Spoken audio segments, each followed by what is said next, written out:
Pero me gustaría primero que te explayaras en cuanto a la técnica. Sí, yo lo que empecé a trabajar con lo que es el textil en el año 2010 aproximadamente, después de que hice una clínica con una artista de Buenos Aires que hacía una clínica en Tandil, que era una curadora, y esta curadora dice, vos tenés que buscar algo que te identifique en tu ciudad. Eh, y lo que estás haciendo de textil me parece que es fundamental porque seguramente en ese momento no había nadie. Así que bueno, empecé a incursionar en todo lo que era dibujar con la máquina de coser. Qué difícil. Entonces podía hacer grandes obras, tamaños muy importantes de 2 metros por 1,5 metros, que quedaron en el Salón Nacional de Buenos Aires y que he sido seleccionada en distintos espacios. Y aparece esto porque no tenía un pedazo de tela. Digo, bueno, ¿qué hago? Tengo un pedazo de tela, lo voy a coser para unirlo. Y ahí donde uní esa tela dije, esto me encantó. Empezar a jugar con la máquina. Y después, hace ya 5 años atrás, quedé embarazada, la tuvimos a Ángela y tuve que achicar el tamaño del trabajo. Claro. Ya no podía trabajar en el taller, tenía que trabajar en mi casa, que es más chico, y ahí es donde empecé a buscar el tema del bordado, y también me fascinó porque es como el bordar, es como estar tejiendo. El tejer, eso que te lleva a eso, estar metida adentro de uno mismo y empezar a pensarse, a eso me llevó al bordado. Y empecé a trabajar en pequeños formatos. Realmente es una exquisitez lo que haces porque es tan sutil, sí, sutil es la palabra, Lo que porque, lleva es como más trabajo en el sentido del color. Cuando vos pintás, claro, vas mezclando y vas generando el color. Acá hay que ir mezclando hilos para que visualmente, cuando vos te alejás, eso se mezcle al estilo de los impresionistas, claro, se mezcle y logre los colores que vos necesitas, que por ahí no los tenés en el hilo. claro. ¿Y por qué el vuelo de la abeja? Sí, el tema del vuelo, en realidad es teoría del vuelo de la polilla. Teoría del vuelo de la polilla. Ese es el título de la muestra. Ajá. En realidad esto ¿Por qué surge... dije abeja yo? Porque viste Dijiste la abeja abeja. porque Porque estaba... hay abeja. Hay abeja, hay todo tipo de una abeja insectos. con una Esa polilla. esa es la polilla. Ah. En realidad se llama teoría del vuelo de la polilla porque la polilla tiene un estigma o está estigmatizada. En algunos países hasta se la considera como desgracia la polilla cuando entra a la casa. De hecho, la polilla que come la tela también uno intenta matarla, y la polilla es una mariposa. Y hay polillas de colores también, no solo la polilla es gris o blancuzca como la conocemos. Bueno, un poco pensando en el estigma de la polilla, pensando también en su vuelo, porque tiene un vuelo irregular, la polilla porque levanta con el aleteo, como que levanta el cuerpo, entonces no traza una línea recta el vuelo, sino que es bastante irregular, como sería nuestra realidad, pensándola desde ahí y, y mezclándola también o relacionándola con los temas que cada uno de nosotros produce en la obra. En el caso de Silvina, que apunta a un feminismo, y en el caso de la obra mía, que apunta a las relaciones entre personas, o esto de lo que yo digo, hacer público lo privado, ¿no? Esta cosa de un reclamo constante por hacer visible esas problemáticas que el sistema trata de ocultar, ¿no? Entonces, esa unión entre el feminismo que plantea Silvina en su obra, y ese vuelo de la polilla y esa estigmatización que tiene, sale esta idea y este marco teórico de la obra. En realidad es lo que yo te decía, esto de pensarnos a nosotros mismos en torno a la obra es un trabajo interno, es esa cosa, ese proceso que uno vive con la obra, que después cuando vos la soltás queda, y a cada uno después le surge o te lleva por distintos lugares. Pero bueno, ese fue el proceso que vivimos con la obra, y la quisimos mostrar de esa manera, ¿no? Como, yo digo, las obras son muy diferentes porque Silvina es textil, lo mío son objetos o talla en madera, y aún así nos relacionamos por los temas que tocamos. Claro. Y bueno, y esa conversación que viven las obras la quisimos compartir y armamos la muestra. Acá vemos algunas de las obras tuyas, Sí. y me gustaría que hagas referencia un poquito, porque Dale. me dijiste que algunas fueron La hechas mayoría, en pandemia. claro, bueno, la mayoría son, esa, la obra que están esos gritones dentro de la casa es una obra, ese personaje es una obra pandémica. Es decir, así como también nos vimos esto de tener que reducir el tamaño del trabajo, yo empecé a hacer tallas en madera que en un primer momento parecían un juego o personajes con los cuales hasta Ángela jugaba, Claro. y después se transformaron en obra, ¿no? Los gritones, Es muy representativa esa obra. los gritones dentro de una casa Lo que nos pasaba es en un ese poco momento. esto de verse obligado, sobre todo en la parte de la cuarentena, Sí. separar la cuarentena de la pandemia, la Claro. cuarentena que fue una acción política, Sí. esto de permanecer dentro de nuestra casa. Obviamente se renovaron las relaciones que estaban acostumbrados, que tenían otro hábito, esto de lo cotidiano, el trabajo, que vos salías de tu casa, que te encontrabas a la noche, de buenas a primeras, compartías todo el día y te alejaba de los afectos también. También. Y lo virtual, me acuerdo que conversar con mis otros dos hijos, Claro. Leontina y Fauve, a través de la virtualidad, porque Claro. estábamos separados y bueno, era el único recurso que teníamos, y un poco me llevó a hacer esto. Y aparte el hecho de estar juntos a veces en espacios muy reducidos, También. donde era una cosa bastante molesta en algún aspecto, porque cada uno tenía su actividad dentro de la casa, y ahí hubo gente que, bueno, que vivía en un departamento y no pudo desarrollar, perdió intimidad, perdió un montón de cosas, ¿no? La veo como muy sinceramente me conmueve mucho esa obra. Allá tenés otra, con otra casa también. Sí, el tema de la casa justamente representa eso, ¿no? Del espacio este que habitamos y que de golpe se convirtió en todo, ¿no? Eran las paredes que contenían las relaciones. Es como que empezamos a ver la casa de otra forma. O empezamos a habitar la casa de otra manera y encontrar espacios, como vos decís, dentro de lo laboral, que también nos veíamos casi como obligados a exponer nuestra intimidad o a acomodar el lugar como para decir, bueno, esto es lo que va a salir, lo que se va a ver en la pantalla mientras doy clase, por ejemplo. Y que en algunos casos las relaciones se fortalecieron y en otras se rompieron totalmente. Eso es lo que o se acentuaron. Uno, es como que cuando dice esto de los gritones y se transforma en obra, no solo la convivencia sana, sino también las relaciones de violencia o violencia de género, pensando en el feminismo de la obra de Silvina, o el lugar que ocupaba la mujer, ¿no? Que por eso yo digo hacer público lo privado. Esta cosa de cómo sale lo que quedaba encerrado, cómo lo hago público para poder denunciarlo también. Claro. De que me está pasando algo grave y necesito ayuda, ¿no? Bueno, esta cosa de la obra intenta como representar eso. Todo el tiempo, cada personaje. Eso tiene que ver mucho con la lectura en filosofía. Un apartamento en Urano es un libro de Paul B. Preciado. Paul B. Preciado se define a sí mismo como queer.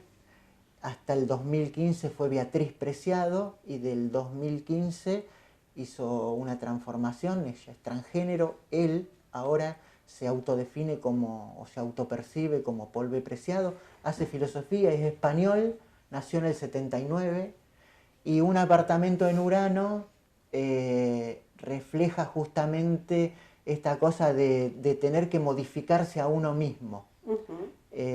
Bueno, el mundo, el planeta simboliza Urano con el color Urano, un planeta de frío, y el personaje que se come a sí mismo con la intención de derrumbar un montón de discursos instalados que tenemos, que es necesario, yo digo, nuestra actualidad demanda, ¿no? Que nos modifiquemos. Y para uno que es una generación que viene de lo prohibido, y de que algunas cosas y de que algunas cosas no se podían decir, ¿no? Bueno, siento como que uno transita hoy esto de revisar el discurso y el modo en que uno dice las cosas, esto de no suponer nada, ¿no? En el encuentro con el otro, no suponer nada.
dice, esto es lo que se vendió tu obra en Francia. Pero a cambio de esto, vos vas a tener que darnos algunos talleres en lugares donde los chicos no pueden acceder a pagar un taller. Un día a la semana venían de todas las provincias del norte a aprender la talla en madera, para que no se pierda tampoco la técnica, ¿viste? Y a mí me pareció coherente. Primero porque beneficiás a un sector de personas que por ahí no pueden acceder a un taller. Y por otro lado, él tuvo la fortuna de poder que en Francia vean sus obras. Que después eso se hizo un camino, no es que terminó ahí. Es un primer vínculo que eso genera mucho más caminos. Entonces yo digo, ¿por qué no hacer eso con los artistas, que hay tantísimos a lo largo del país y tan talentosos todos, de poder conectarlos, de poder hacer intercambios de muestras? Yo creo que no hay voluntad. Para eso están los museos. Básicamente para eso, para el intercambio están los museos, pero si vos al museo no le das la posibilidad, a la dirección del museo no le das la posibilidad de que decida qué hacer con su espacio, porque tiene que pedir permiso constantemente para hacer cualquier cosa, entonces, ¿qué se puede llegar a generar? Aparte, ¿para qué pones un director de un museo si tiene que pedir permiso? ¿A quién? Ese es un gran punto. El tema... Nosotros descubrimos que a través de la lucha o a través de hacer reconocer nuestro derecho, también estábamos haciendo visible que la persona que disfruta del arte, en Azul, en este caso, también se ve privada de disfrutar de cosas. De cosas que pueden, digo yo, hoy en día tendríamos que ofrecer una calidad dentro de las producciones artísticas que la ciudad tendría que disfrutar de esos espacios. Y hoy se ven privados de ese disfrute. Pero también estoy de acuerdo con lo que plantean, esto del desconocimiento por parte de quien ocupa cargos en la Dirección de Cultura, el desconocimiento de los artistas con los que cuenta. Claro. Es decir, en este caso la persona, como vos contabas el ejemplo del tallador en madera, vos la posibilidad la ofrecés si vos conocés con qué es lo que se hace en tu ciudad, pero si vos desconocés, tu ciudad tiene una historia, vos como político estás de paso, sos el cargo del momento que dure tu gestión hasta que el pueblo decida otra cosa, pero en el mientras tanto vos tenés que reconocer que tu ciudad tiene una historicidad. Claro. Vos no la podés negar a esa historia, y acá por ejemplo en el caso de Azul se ha negado el Salón Nacional de Pintura y Dibujo, que va por el número 36, y hoy en día, hace 2 años, este es el tercero, de que no hay noticias de que se siga haciendo. Un salón que tuvo mucha importancia, de hecho mucha de la obra seleccionada. Uno mira, es feo compararse con otras ciudades, pero uno se compara como diciendo, bueno, ¿por qué Azul no puede? Otras ciudades conservan ese patrimonio, hacen de los patrimonios exhibiciones, muestras, lo resignifican todo el tiempo, y nosotros mantenemos la obra copiada y no la podemos sacar de un depósito.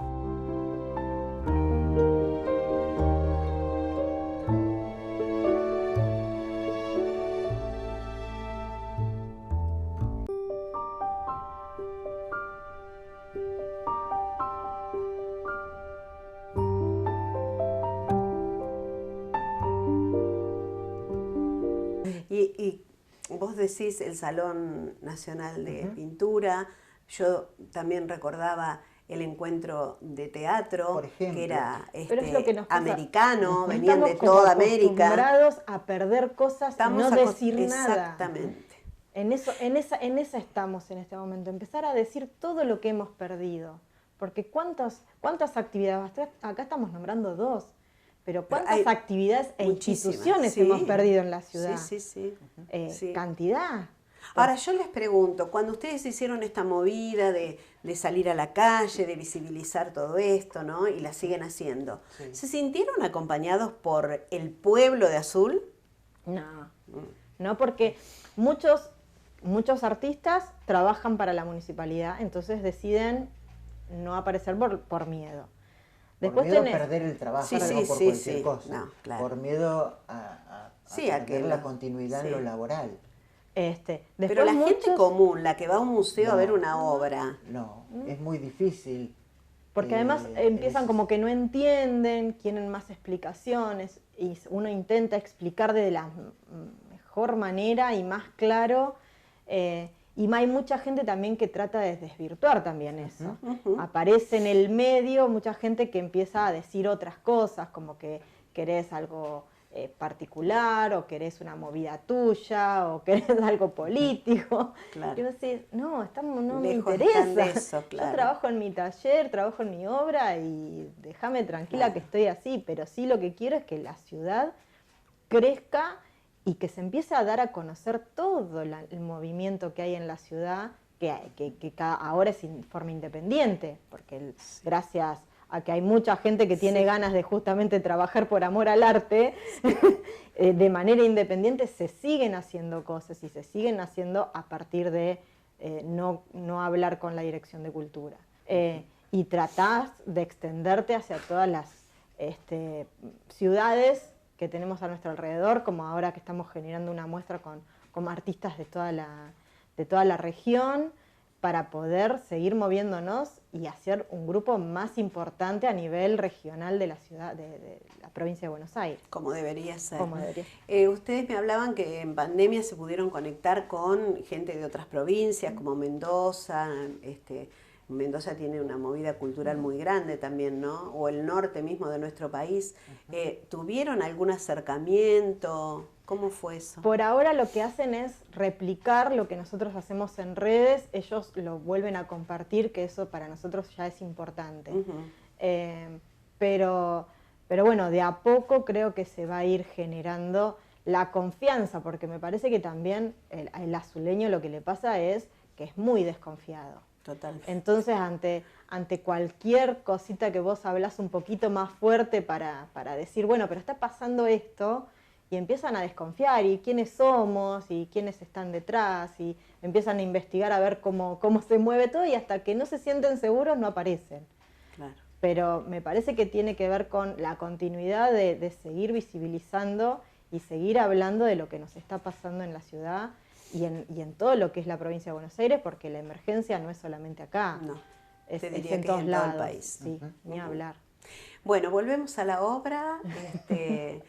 Tenemos en la mesa también algo muy especial, que no es un mantel, No. como me decía Pino. A ver, explíquenme un poquito, ¿por qué decidieron hacer esto el día de la muestra y durante la muestra? Bueno, este trabajo es la representación de un juego, obviamente un juego de mesa, que lo hicimos a gran escala. Silvina se encargó a través de lo textil de hacer el tablero y yo me encargué de hacer las piezas en madera. El juego se llama Sendas y es un juego, si bien como todo juego es entre rivales, la idea es completar la senda o llegar con tu senda al otro lado. Y es un juego puramente relacional porque vos podés unir tu senda a la de tu contrario y utilizarla como para poder salir, ¿no? Como tenía que ver justamente con esto de las relaciones y pensar la relación con un otro y de que no somos solos en el mundo, sino que dependemos a veces de un otro, bueno, el juego también era parte de toda esta idea y lo hicimos para, incluso hasta con la intención de que habitaran el museo, habitarlo en el sentido de que no fuera solamente ir, contemplar la obra y pasar, sino que te pudieras quedar un rato a disfrutar del juego con algún amigo que ibas a ver la obra y te tirabas en el suelo, jugabas un rato y después seguías camino. Entonces, me decías que los chicos fuera de las muestras entraban al museo. Claro. Qué lindo cuando los museos son habitados por chicos, por jóvenes, por adultos, ¿no? Y le dan vida a lo que es la exposición en sí, ¿no? A través de estas cosas. Es que lo interesante de eso también es que encontrás una idea diferente a la que por ahí vos estás tratando de dar ese mensaje en la imagen y empezás a tener devoluciones que decís, pero mirá cómo dan vuelta la imagen y genera otras formas, otras ideas, otras percepciones. Entonces eso también es lo interesante del compartir con el otro para que te termine también la obra. Porque esa persona que va a observar, que va a mirar o que va a compartir este juego o la actividad que se desarrolle, hace que vos termines de cerrar también la obra. ¿Qué comentarios te hacía la gente sobre tu obra, Silvina? Y el trabajo de los hilos, de la mezcla, bueno, el tema de las figuras que por momentos desaparecen y aparecen, ¿por qué el tema de los insectos? que fue algo que fui trabajando porque necesitamos, la flor o la naturaleza necesita del insecto para nutrirse. Totalmente. Y el insecto necesita de la flor para poder seguir viviendo. Entonces tiene que ver mucho con lo que nos pasa a nosotros para esta cuestión de vincularnos. También con esto de romper los paradigmas de matar todo lo que vemos caminando en el Claro. piso, ¿no? Y que Pensar también en- hacen al círculo de la vida. Sí, sí, sí. Y esto de, bueno, esta serie que estamos viendo, la parte esta blanca, son todos denominados ocultarse. Y es ocultarse para también justamente sanar, nutrirse y volver a salir de una manera mucho más fuerte de la que podemos llegar a aprender. Y también tiene que ver con la historia familiar, el hilo, A ¿no? ver. Con el tema de la costura, Lo femenino, las lo mujeres. femenino, las abuelas, la máquina haciendo ropa. En la obra también, en la obra que presentaba Silvina, conceptualmente en distintas cajas tenían carreteles de hilo, tijeras, alfileres, que eran las herramientas o el material con la que ella produce. Lo Y que te eso también conforma como persona. al que iba a ver le traía el recuerdo de... Porque ya un de poco se perdió De eso. su abuela, claro, traía el recuerdo esa de la costura, ese carretel de hilo en madera que Tal hoy cual. es de colección, ¿no? Sí. Porque no se Pero hace más. lo interesante es que participó mucha gente de eso, porque en el taller empecé a decir, ay, necesitaría conseguir esto, ¿y dónde lo consigo? Yo tengo en casa de mi mamá. Claro. Y empezaban a traer cosas que tenían guardadas de sus mamás, de sus abuelas, de su familia, y así que para mí fue Es un que si uno tesoro. busca en los recuerdos, ¿en qué casa no había una máquina de coser? No se mandaba a arreglar la ropa. Las Singer eran clásicos. Que eran clásicas. Y bueno, y también esto que sea un elemento cotidiano para nuestra generación y que ya se está perdiendo, ¿no? Porque ya prácticamente... Es volver a las raíces. Es volver a las raíces. La exactamente. necesidad, esa cosa de decir, oh, necesito volver a Y mi creo que infancia. también esto de la cuarentena nos hizo volver a muchas Totalmente. cosas que habíamos olvidado. Nos hizo volver a los juegos de mesa, con Sí. nuestros hijos, no sé, a tantas cosas, a pintar, A la cocina. a la cocina. A la cocina. La cocina tuvo un papel protagonismo porque fundamental. La cosa casera, Claro, ¿no? claro. El pan casero, la comida, que Sí. eso también. Creo que quisieron hacer un ensayo y no les salió muy bien, ¿eh? no. Porque nos dimos cuenta de que nos podemos empoderar desde el encierro para hacer cosas, ¿no? Sí. Fructíferas para nosotros. Nutrirnos. Podemos mucho más de lo que nosotros creemos, ¿no? Sí. Yo creo que nos sirvió para eso, para esto, ocultarnos para nutrirnos, sanar y volver a salir mucho más fuerte. Sí, y creo que no era el plan, ¿no? No, me parece El plan que no. era Pareciera que no. sacarnos Sí, el ni hablar. poder y decir, Pero, bueno, pero también nos llevó a pensarnos. En relación a esta obra, no está acá el trabajo. Nosotros tenemos un libro en común que se llama Teoría de la Mujer Enferma, que lo escribe Johanna Edva, que es un ensayo. Johanna Edva es música, nació en el 89 y padece una enfermedad crónica que la deja postrada en la cama. Entonces ella se preguntaba por qué se quejan del encierro, ¿no? Haciendo visible esta otra problemática, porque hay personas que la ciudad no le es accesible y no puede salir de su casa. A nosotros nos tocó vivir una cuarentena, pero hay personas que viven toda la vida encerradas. Exacto. Encerrados porque la ciudad no es accesible No, totalmente. para sus vidas. Entonces, estaba bueno pensarlo como de cambiar la perspectiva, ¿no? Esta que uno se quejaba porque tenía que permanecer adentro y hay personas que toda su vida permanecen adentro porque no pueden Y ese salir. permanecer adentro lo podés tomar de dos maneras.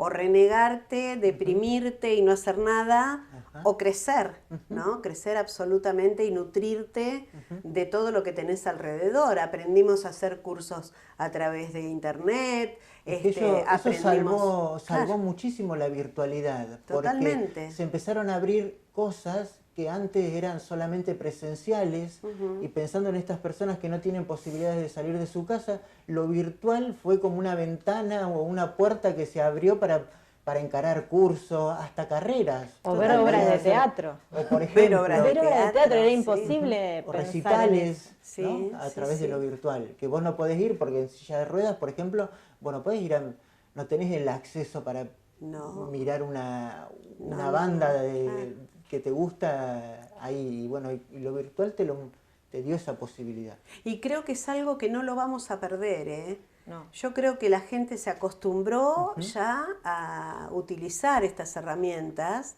que en principio eran como de distracción, como para pasar el tiempo, y ahora se volvieron como mucho más útiles y Sí. las supimos aprovechar mejor. Sí, de hecho en educación se conservan, Sí. el aula virtual se sigue conservando como una herramienta, el aula virtual, donde vos al estudiante podés publicarle textos o armarle trabajos para que pueda ir haciendo ahí en lo virtual.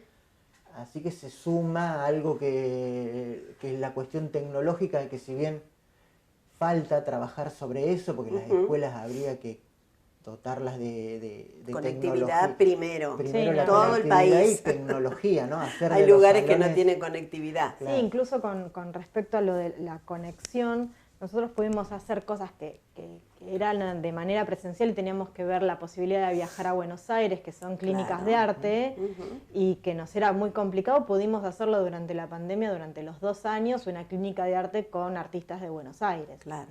Y ahí que quizá los reconectarnos. costos de viajar y hospedarte Exacto. no te dan Por y ejemplo. decís, bueno, lo puedo hacer Sí, ahora. como lo de las Exacto. carreras, Sí. chicos que terminaban el secundario y que se embarcaban en una carrera virtual y que les ofrecía esto de no tener el gasto de tener que irte a vivir a otro lugar, con lo que Totalmente. significa toda esa movilización, lo podías hacer de manera virtual.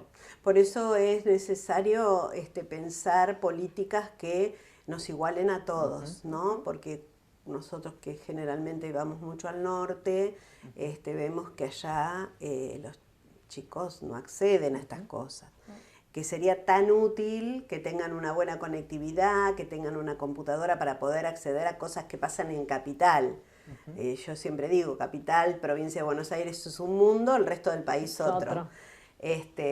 Y bueno, y hay chicos con muchas inquietudes y gente no tan chica que también tiene inquietudes y que no lo puede hacer porque no puede ir a Capital. En eso todavía no estamos igualados.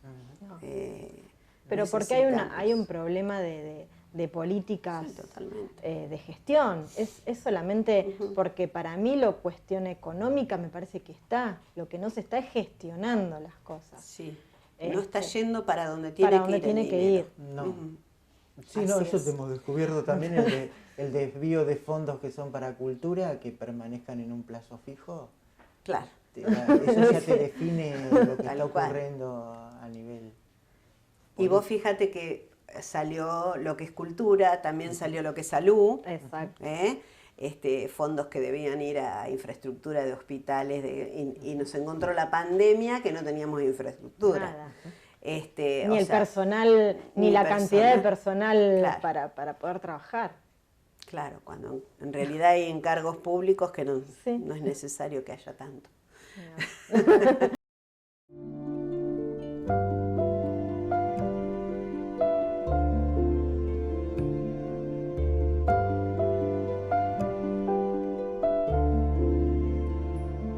Pino, a mí me gustaría que me hables un poco de filosofía, porque yo amo la filosofía y creo que nos hace trabajar la cabeza.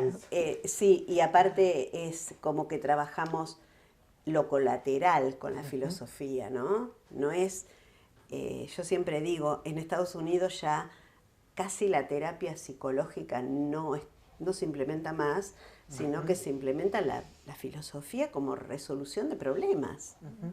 Yo, bueno, en el caso mío, el hecho de dar clases de filosofía en el instituto o en alguna escuela, la filosofía sirve, o en mi caso, sirve como para estructurar tu pensamiento en torno a la comprensión de la realidad, ¿no? Yo digo, la libertad de uno está en el modo en que vos interprete el entorno que te rodea. Entonces, esto de poder decidir algo en relación a distintas situaciones que a vos te ocurren, bueno, la filosofía es una buena herramienta de decisión para pensarte primero interiormente. La reflexión es fundamental, pensar desde las acciones que uno hace para con los demás, en el cómo te relacionás con ese otro, qué vidas importan, ¿no? ¿Qué tipo de vidas te importan? ¿Qué tipo de vidas haces visible y qué tipo de vidas ocultás? Todo el tiempo la filosofía tiende a eso, ¿no? A romper con esto tan instalado en la modernidad, que es el binomio, lo bueno, lo malo, la mentira, la verdad, lo normal, lo anormal. La filosofía viene como a romper y a destrozar ese binomio y a proponer distintas perspectivas. Y sobre todo esto a enseñar a elegir y a pensar por vos mismo, que a veces eso es lo que más cuesta, porque se tiende como a simplificar todo, ¿no? Esta cosa de, bueno, esto es lo aprendido, esto es así, me lo dijeron que era así, pero bueno. No me lo cuestiono. Claro, la filosofía viene a atacar, hay autores que te dicen, por ejemplo, que cuando todo está ordenado o cuando todo está naturalizado, bueno, ahí conviene hacer filosofía. Claro. Para introducir un poco de desorden y caos, como para ver qué verdades se están ocultando, ¿no? Cuando todo está tranquilo, un poco nos pasaba cuando armamos este grupo en nuestra ciudad, ¿no? La cultura parecía tan ordenada a nivel local, como que parecía que estaba todo funcionando tan bien, hasta que de golpe dijimos, no nos está pasando esto, hicimos público lo privado. Claro. Es decir, nos está pasando otra cosa, y cuando nos embarcamos en eso, nos descubrimos que realmente había verdades que se estaban callando. Claro, ¿no? Las cáscaras que se caen, ¿no? Claro. Silvina, y en tu caso, sabemos de tu profesionalismo y aparte tu dedicación a esto, porque va más allá de... yo sí, te conozco desde hace mucho tiempo y sé que va mucho más allá, es tu vida el arte, ¿no? Y bueno, ahora lo vemos plasmada en estas obras, pero has presentado obras bellísimas en pintura, en otras modalidades, y sabemos que creo que es innato en vos esto del arte. Y que a mí me gustaría que le des un mensaje a la gente de que todos podemos, que no hace falta tampoco ser grandes artistas para tomar un pincel y volcar lo que sentimos, ¿no?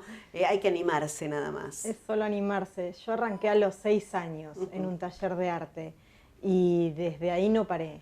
Claro.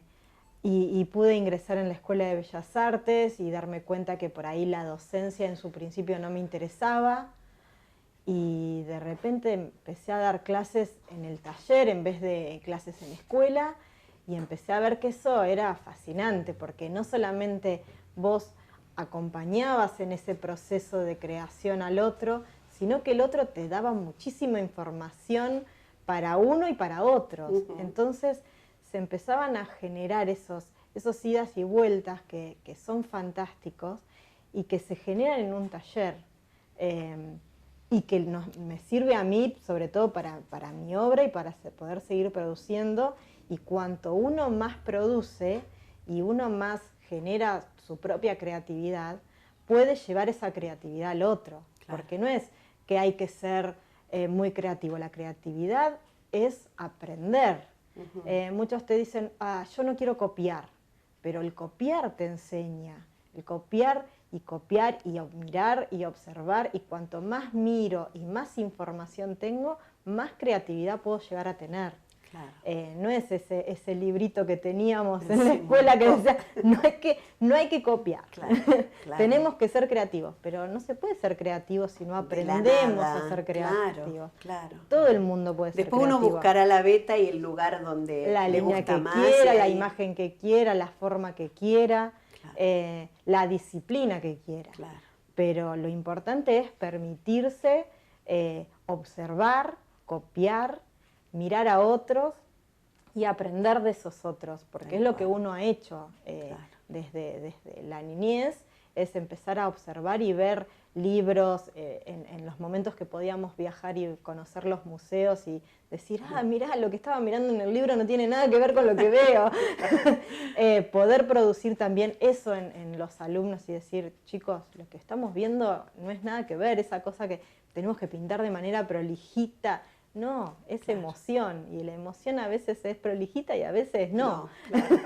Y no importa si esa imagen después sirve para exposición, pero sí sirve para poder sacarte a veces hasta un peso encima. Totalmente. Entonces, por eso cuando vos comenzaste el diálogo, empezaste con el tema del arte sana. Sí que sana porque uno trabaja lo más íntimo, y lo expresa, que a veces hay gente que lo puede expresar a través de la lectura, de la literatura, de la escritura, pero muchos podemos hacerlo a partir de una aguja, o de una pintura, o de un lápiz, o de una escultura, y estamos diciendo mucho más de lo que creemos. Y también una vez que uno lo ve afuera, es como más fácil, es salir de ese círculo para poder ver, ¿no? Vernos a uno mismo. Exacto. Chicos, yo les agradezco un montón esta entrevista, es un placer charlar con ustedes y bueno, y les auguro que este movimiento que están haciendo, sacudir un poco el polvo, digo yo, lleve a buen puerto y que realmente el arte tenga un valor es decir, no tenga valor, que sea puesto en valor como debe ser. Así que muchísimas gracias y bueno, todo el apoyo desde acá porque saben que compartimos la misma idea de que necesitan, no solamente acá, sino en todo el país, los artistas necesitan un lugar que sean reconocidos y acompañados en este trayecto. Muchísimas gracias. No, gracias a vos. Muchas gracias a vos.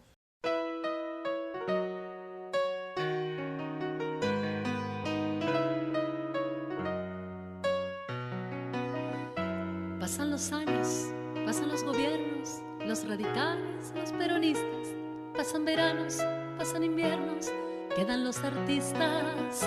Pasan las crisis, pasan las guerras, pasa la prensa sensacionalista, las prohibiciones, las listas negras, quedan los artistas. Pasa la belleza y la juventud, los optimistas y los pesimistas, pasa la peste, pasa la salud, quedan los artistas.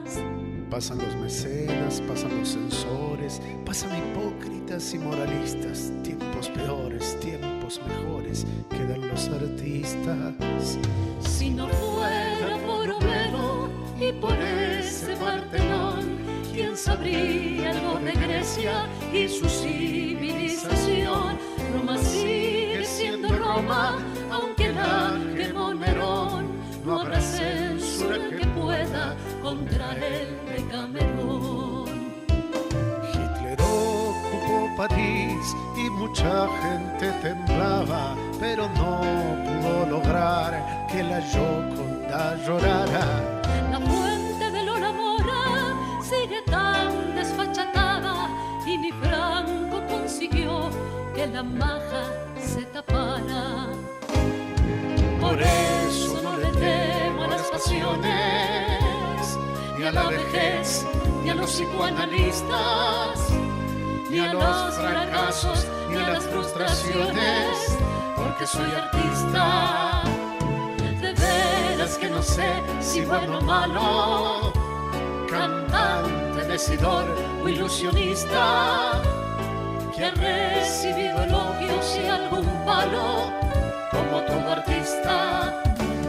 Y ustedes al venir nos dan más fuerza, no habrá fantasma que se nos resista. ni crisis que nuestra senda tuerza, mientras ustedes cuiden sus artistas.